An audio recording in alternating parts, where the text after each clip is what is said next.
যে বিষয়গুলো আছে সেই বিষয়গুলো সামনে আমরা তুলে ধরব। একটা দায়িত্বশীল রাজনৈতিক দল হিসেবে এটা আমাদের দায়িত্ব ছিল, আমরা সেই দায়িত্বটুকু পালন করেছি। আমরা আজকে যে বিষয়গুলো তার সামনে আলোচনা করেছি তা হচ্ছে যে এই যে ঘটনাগুলো ঘটেছে এর দায় সরকার এড়াতে পারেন না। এই জন্যে যে সরকারের বিভিন্ন যে প্রতিষ্ঠানগুলো আছে, বিভিন্ন যে বাহিনীগুলো আছে, তাদের সামনেই এই ঘটনাগুলো একের পর এক ঘটেছে, যেটা আমরা মনে করি দেশের সার্বিকভাবে দেশের যে আইন শৃঙ্খলা পরিস্থিতি, স্থিতিশীলতা তাকে যথেষ্টভাবে বিপন্ন করেছে এবং ফ্যাসিবাদকে সুযোগ করে দিয়েছে তাদের এই সম্পর্কে একটু কথা বলার। দ্বিতীয়ত হচ্ছে যে আমরা এই সরকারের সঙ্গে যেটা বারবার বলে এসেছি, এটা অন্তর্বর্তীকালীন সরকার, সুতরাং দ্রুত নির্বাচনের জন্য আমরা তাদেরকে আবারও তাগাদা দিয়েছি এবং ন্যূনতম যে সংস্কার সেই সংস্কারগুলো সম্পূর্ণ করে যে কাজ তারা করেছেন, ইতিমধ্যে কমিশন, রিফর্ম কমিশন করেছেন একটা, তাদের সঙ্গে আলোচনার ভিত্তিতে আপনার একমত হওয়ার প্রেক্ষিতে, আপনার কনসেনসাস হওয়ার প্রেক্ষিতে আপনার দ্রুত নির্বাচন দেওয়ার বিষয়টা আমরা তাদের সঙ্গে কথা বলেছি। আমরা প্রশাসনে যে সমস্ত ব্যক্তি এখনও যারা দোষর ছিলেন ফ্যাসিবাদের এবং যারা ক্ষতিগ্রস্ত করেছেন বাংলাদেশকে সামগ্রিকভাবে, তাদেরকে আইনের আওতায় আনার জন্য এবং একই সঙ্গে তাদেরকে প্রশাসন থেকে সরিয়ে দেওয়ার কথা আমরা বলেছি।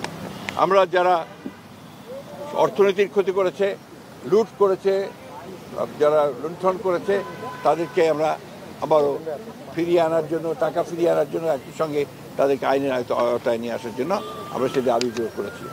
আমরা একই সঙ্গে যে কথাগুলো বলেছি তা হচ্ছে যে বিগত 15 বছর 16 বছরে যে মিথ্যা মামলা দিয়ে রাজনৈতিক নেতা কর্মীদেরকে যে হয়রানি করা হয়েছে, সেই মামলাগুলো প্রত্যাহার করার ব্যাপারে আমরা নীতিগত সিদ্ধান্ত কথা বলেছি। তারা একমত হয়েছেন, তারাও আপনাদের সামনে কথা বলবেন, এই বিষয়গুলো তারা একমত হয়েছেন।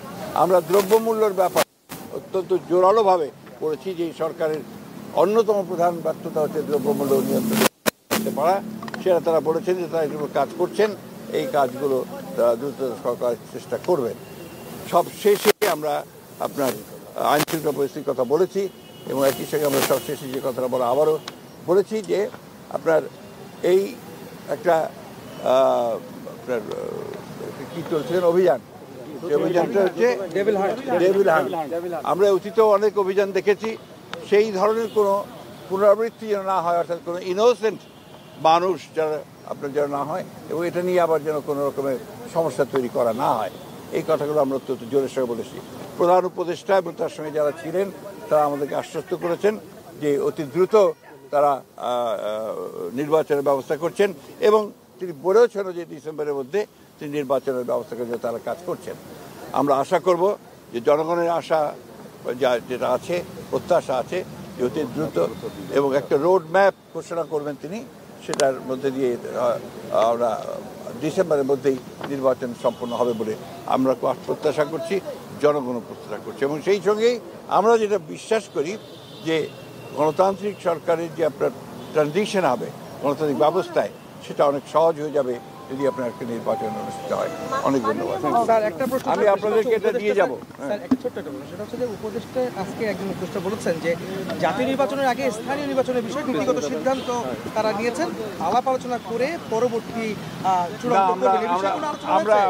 আমরা স্থানীয় সরকারের ব্যাপারে কোনো মতেই একমত হব না। আমরা খুব পরিষ্কার করে আগেও বলেছি, এখনো বলছি যে জাতীয় সরকারের আগে কোনো নির্বাচন হবে না। এটা ওনারা ঠিক করবেন, তবে ওনারা সম্ভব 15 তারিখের মধ্যেই ওনারা কিছু একটা বলতে যাবেন। ধন্যবাদ। এটা দিলে আর লাগবে না।